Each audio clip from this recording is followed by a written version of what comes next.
Lots of watches are touted as the ultimate tactical watch. If you know me, you know two things. I hate when anyone claims something is the ultimate anything, and the word tactical used to describe an item rather than an action. But the Garmin Instinct Standard Edition is a fine watch. I picked it up used even, on a well-known auction site, and it fits my needs just fine. It's a GPS watch, and it helps me keep track of my steps, workouts, and heart rate. That's all I pretty much use it for. I'm a simple guy, but let's go over everything that's in the literature and then go down to some pros and cons. According to the site, it's water resistant to 100 meters, touts military standard toughness. The battery supposedly lasts up to 14 days in smartwatch mode. There's satellite support, smartphone pairing, and an app that breaks down your stats. The band is soft silicone and not irritating, the bezel is reinforced polymer, and the display is chemically strengthened glass. That's a benefit to me because I work with my hands a lot, and my limbs tend to bang against surfaces, as shown by this older Seiko that I used to wear. It is a little larger in size than I'm used to wearing, but I do like how much information I can see, as well as your ability to switch to a blacked out screen. I don't need it for any kind of tactical purpose, purely because it looks cool, and that's half the battle nowadays anyway, so I can use it to keep a rough gauge on my overall health and condition while tracking my meathead type activities. I know I need to start thinking about the beach and hiking in the mountains when I notice my heart rate is over 100 beats per minute, and all I'm doing is sitting in an office meeting going over the same information that was gone over the day before. I know that through the app I can also determine if I'm getting a good weekly amount of exercise according to my other stats. What are some of the negatives, real or imagined? Let's go over a few I've seen on social media. Yes, you must charge it, and most likely it will be sooner than 14 days. It's not a mechanical watch, and it's not something you can forget about for a decade until the next battery like a G-Shock. But complaining about charging it is an excuse because you have to charge your phone at some point too. It's just another cord, and it takes less than 2 hours total even if it's nearly depleted in my experience to charge the watch back to full. GPS, RFID, Bluetooth, 5G, EMF causes issues. Okay, I can respect your concern. Let me refer you, however, to the seeming omnipresence of cell phone towers, microwaves, radios,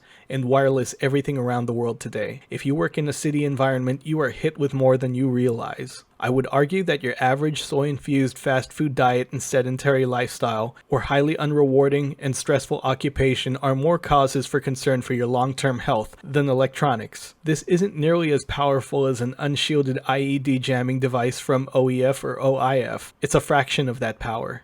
Tiny. Foreign malicious entities can track you through the GPS on your watch. Okay, this goes back to that Strava app and service members pretty much outlining different bases at different locations by tracking their workouts. If this is a concern, you are most likely briefed on not being this dumb, and you have probably stowed your cell phone away for an extended period as well. Unless you want to call a missile strike on your barracks, you should be more aware if this is an occupational concern. Even for your stateside special guy all the way down to Joe Everybody, this watch is not even that kind of threat. You can be monitored by other means, even without this watch or your phone. So this is a largely overblown threat for most people, even if you're concerned about maintaining your anonymity. If you're that type, you probably aren't watching this anyway. So what are my final thoughts on the Garmin Instinct? I like it. It gives me important insight into understanding myself more, tracking my sleep, and my energy levels. It helps flesh out my overall picture of my own health and habits, and that in turn helps me adjust appropriately.